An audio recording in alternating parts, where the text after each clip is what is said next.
Welcome to MTR masala అభిరుచి powered by freedom refined sunflower oil. ఈ రోజు గురువారం కాబట్టి జస్ట్ మినిట్ లో సెలబ్ స్పెషల్ ఉంటుంది కదా, మరి అంతకంటే ముందు రాజు గారు గుమగుమల్లో టేస్టీ వెరైటీ చేయడానికి అండ్ అలాగే మీ చేతి వంటలో కూడా మనకి రుచికరమైన వంటలు చేయడానికి మన పార్టిసిపెంట్స్ రెడీగా ఉన్నారు.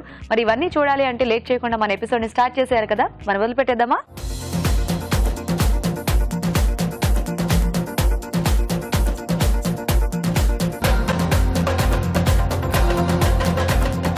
మరి మన first segment గుమగుమలు.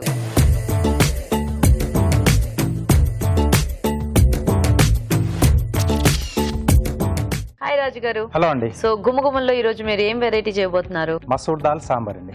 Masoor dal sambar. Yes అండి. మసూర్ దాల్ అంటే ఎర్రకంది పప్పుతో. ఓ, దాంతో కూడా మనం సాంబార్ ట్రై చేయొచ్చు. చాలా బాగుందండి, దీంతో కూడా మనం చేసుకోవచ్చు అప్పుడప్పుడు. ఓకే ఓకే, మరి మసూర్ దాల్ సాంబార్ తయారీకి కావాల్సిన పదార్థాలు ఏంటో చూద్దాం. మసూర్ దాల్ సాంబార్ తయారు చేయడానికి కావాల్సిన పదార్థాలు: ఎర్రకంది పప్పు 1 కప్పు, సాంబార్ ఉల్లిపాయలు 1 కప్పు, తరిగిన టొమాటో 1, ఎండుమిరపకాయలు 2, తరిగిన పచ్చిమిరపకాయలు 2, ఉప్పు తగినంత, కారం తగినంత, పసుపు చిటికెడు, ఇంగువ చిటికెడు, పోపు దినుసులు 1 టీ స్పూన్, తరిగిన మునక్కాడలు 2, బెల్లం కొద్దిగా, కరివేపాకు 2 రెమ్మలు, సాంబార్ పొడి 1 టేబుల్ స్పూన్, పచ్చి కొబ్బరి పేస్ట్ 2 టేబుల్ స్పూన్లు, నూనె 3 టేబుల్ స్పూన్లు, కొత్తిమీర కొద్దిగా, చింతపండు గుజ్జు తగినంత, వెల్లుల్లి రెబ్బలు 4. ఓకే అండి, మరి కావాల్సిన పదార్థాలన్నీ చూసారు కదా, రాజుగారు మొదలు పెడదామా? ఓకేనండి. సో ఇక్కడ ముందుగా నేను మసూర్ దాల్ కొద్దిగా పసుపు వేసేసి మెత్తగా ఉడికించి పెట్టేశాను. అది కందిపప్పులానే ఉంది కదా చూడడానికి అలాగే ఉందండి, అంటే కొంచెం పసుపు కూడా వేసాం కదా. ఓకే ఓకే ఓకే, సో ఇది ముందుగా ఉడికించి పెట్టేసి, బట్ మనకి ఆ టేస్ట్ కొంచెం ఆ తేడా తెలుస్తుందేమో కొంచెం అండి, కొంచెం వేరియేషన్ అనేది ఉంటుంది. ముందుగా పోపు పెట్టేసుకుందాం.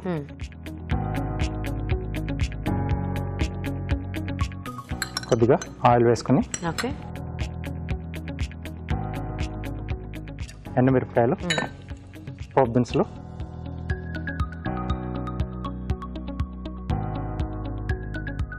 తరిగిన పచ్చిమిరపకాయలు, వెల్లుల్లి రెబ్బలు. సో వెల్లుల్లి ఆప్షనల్ అండి, అది కావాలంటే వేసుకోవచ్చు, లేకపోతే అది లేకుండా కూడా చేసుకోవచ్చు. కరివేపాకు, కొద్దిగా ఇంగువ అండి.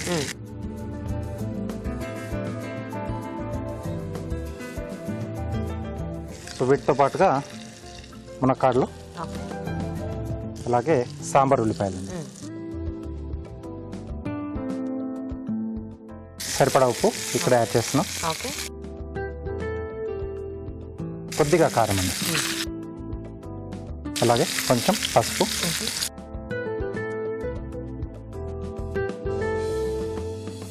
మంచి స్మెల్ వస్తుంది. ఇంగువ అది కూడా పెట్టుకున్నాం కదా.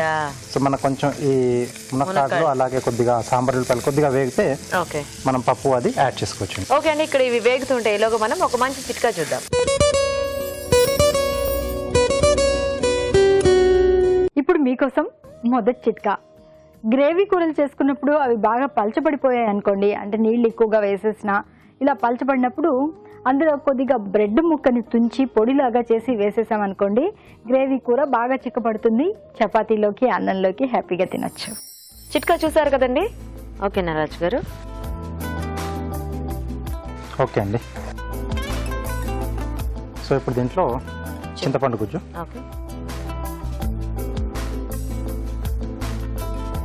సో ఇది కూడా కొంచెం మనకు మగ్గితే, అంటే ఈ పులుపు కూడా మొత్తం ఆ ముక్కలకు కొంచెం బాగా పట్టేస్తుంది. సో మనకి డైరెక్ట్ గా చేసుకునే ఇది లేకపోతే మనం కూరగాయలు ముందు ఉడికించేసుకోవచ్చేమో. ఉడికించేసుకోవచ్చు, కొంచెం ఉప్పు పసుపు వేసేసి మనం అవి ఉడికించేసుకుని పోపులు అలా వేసి ఇమీడియట్ గా. మునక్కాడలు ఒకటే, మనకు ఉల్లిపాయలు మనం అలా పలంగా వేసుకున్నా మనకు ఉడికిపోతాయి, కొంచెం ఆ పచ్చి వాసన మనకు ఈ సాంబార్ కూడా రావాలి. Okay okay. సో అవి ఉడికించుకుంటే మనకు అంత టేస్ట్ అనిపడదు, కాబట్టి మునక్కాడలు ఒకటే ఉడికించేసుకొని మిగతాది మనం అలాగే వేసేసుకోవచ్చు. ఓకే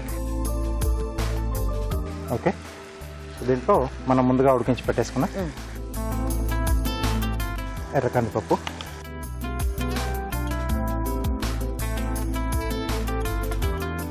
కొద్దిగా బెల్లం అండి, అలాగే ఎంటీఆర్ మసాలా వారి సాంబార్ పొడి అండి. మనకి ఆ సాంబార్ పౌడర్ వేసుకుంటేనే ఆ ఫ్లేవర్ అనేది బాగా తెలుస్తుంది సాంబార్. సో కొంచెం పచ్చి కొబ్బరి పేస్ట్ లా కానీ లేదా తురుములా కానీ ఓకే. ఇది కొంచెం సాంబార్లో ఉంటే మనకు టేస్ట్ చాలా బాగుంటుంది. కొంచెం పైన మనకి ఎప్పుడు అట్లా కనిపిస్తూ ఉంటుంది కదా కొబ్బరి తరకలు. టమాటో ముక్కలు సో ఇవి కూడా కొంచెం ఎండింగ్లో యాడ్ చేసుకుంటాం మనం. సో కొంచెం ఉడికినట్టుగా కొంచెం పచ్చిగా ఉంటే బాగుంటుంది. సో కొద్దిగా వాటర్ యాడ్ చేస్తారా?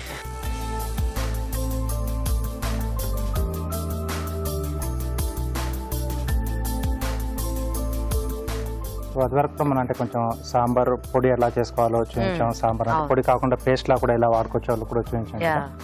సో అలా అంటే కొంచెం ఫ్రెష్ గా చేసుకుంటే బాగుంటుంది అనుకునే వాళ్ళు ఇంట్లో తయారు చేసుకొని వేసేసుకోవచ్చు అండి. ఓకే అండి. సో ఇది కొంచెం మనకు మరుగొస్తే సో మనం వేసిన పప్పు అది దాంట్లో అంతకుముందు చింతపండు పులుసు పోపు అన్ని వేసాం కదా. సో అదంతా కూడా బాగా పట్టేసుకొని మనం తినేటప్పుడు ఆ టేస్ట్ అంతా బాగా తెలుస్తూ ఉంటుంది. దీంట్లోనే కొద్దిగా కొత్తిమీర కూడా యాడ్ చేసేద్దాం. సాంబార్ పౌడర్తో పాటు మెయిన్గా ఈ కొత్తిమీర అంటే ఎండింగ్లో యాడ్ చేసుకుంటారు కదా. సో సాంబార్లో మెయిన్గా ఇది తెలుస్తూ ఉంటుంది, ఆ ఫ్లేవర్ అనేది బాగా తెలుస్తూ ఉంటుంది.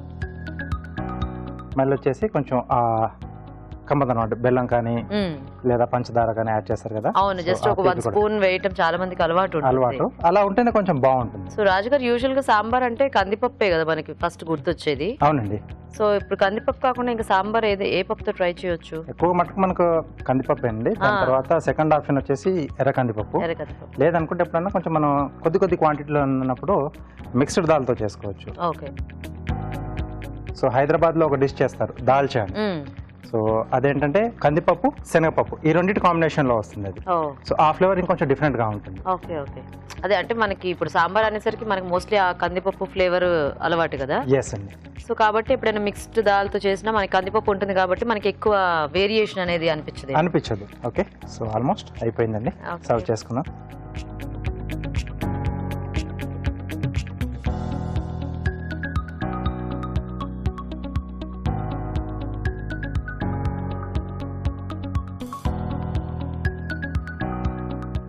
స్మెల్ బాగా వస్తుంది.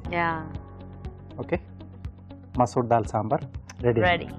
మసూర్ దాల్ సాంబార్ రెడీ అండి. టేస్ట్ చూసే ముందు తయారీ విధానం ఇంకోసారి చూద్దాం. మసూర్ దాల్ సాంబార్ తయారు చేసే విధానం. ముందుగా ఎర్ర కందిపప్పు ఉడికించి ఉంచాలి. ఒక పాన్ లో నూనె వేసి ఎండుమిరపకాయలు, పోపు దినుసులు, తరిగిన పచ్చిమిరపకాయలు, వెల్లుల్లి రెబ్బలు, కరివేపాకు, ఇంగువ వేసి వేయించాలి. దీనిలో తరిగిన మునక్కాడలు, సాంబార్ ఉల్లిపాయలు, ఉప్పు, కారం, పసుపు వేసి వేగనివ్వాలి. తర్వాత చింతపండు గుజ్జు వేసి కొద్దిగా నీళ్లు పోసి మరగనివ్వాలి. ఆ తర్వాత ఉడికించిన కందిపప్పు, బెల్లం, సాంబార్ పొడి, పచ్చి కొబ్బరి పేస్ట్, టొమాటో ముక్కలు వేసి తగినన్ని నీళ్లు పోసి మరి కాస్త మరగనివ్వాలి. ఆపై కొత్తిమీరతో గార్నిష్ చేసి సర్వ్ చేసుకుంటే మసూర్ దాల్ సాంబార్ రెడీ.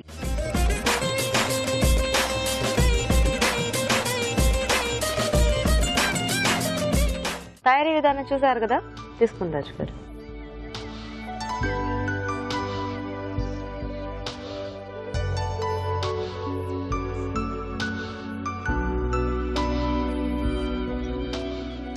అసలు ఏర్పాటు చేయలేము అసలు.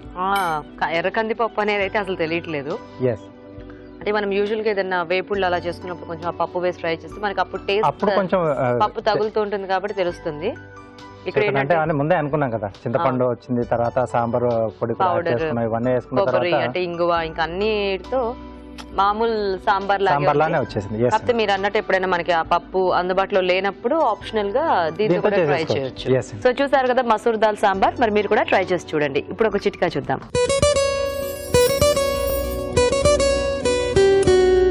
ఇప్పుడు మీకోసం మరో చిట్కా.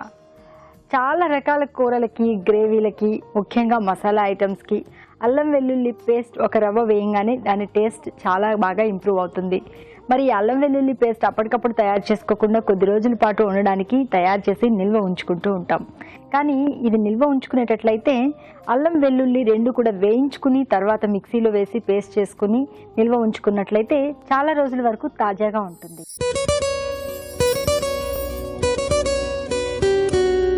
ఇప్పుడు మీకోసం మరో చిట్కా. కాకరకాయ మన ఆరోగ్యానికి చాలా మంచిదన్న విషయం చాలా మందికి తెలిసిందే. కాకపోతే కాకరకాయ చేదుగా ఉంటుంది కదా అని అసలు ఎక్కువ మంది వండుకోవడానికి ఇష్టపడరు. ముఖ్యంగా మధుమేహులకు కాకరకాయ చాలా మంచి మందు. రక్తంలో గ్లూకోజ్ లెవెల్స్ని చాలా వరకు కంట్రోల్ చేస్తుంది. మరి కాకరకాయ చేదు లేకుండా వండుకోవడం ఎలా అంటే ఇందుకు రకరకాల చిట్కాలు మనం ఎప్పుడూ చెప్పుకుంటూనే ఉన్నాము. ఈ చిట్కా కూడా ఫాలో అవ్వండి. కాకరకాయలు ముక్కల్లాగా కట్ చేసుకుని దానికి కాస్త ఉప్పు రాసి నీళ్లు చల్లి 1 గంట పాటు అలా పక్కకుంచేయాలి. దాని తర్వాత కూర కానీ ఫ్రై కానీ చేసుకున్నట్లయితే ఈ కాకరకాయ అంత చేదుగా అనిపించదు.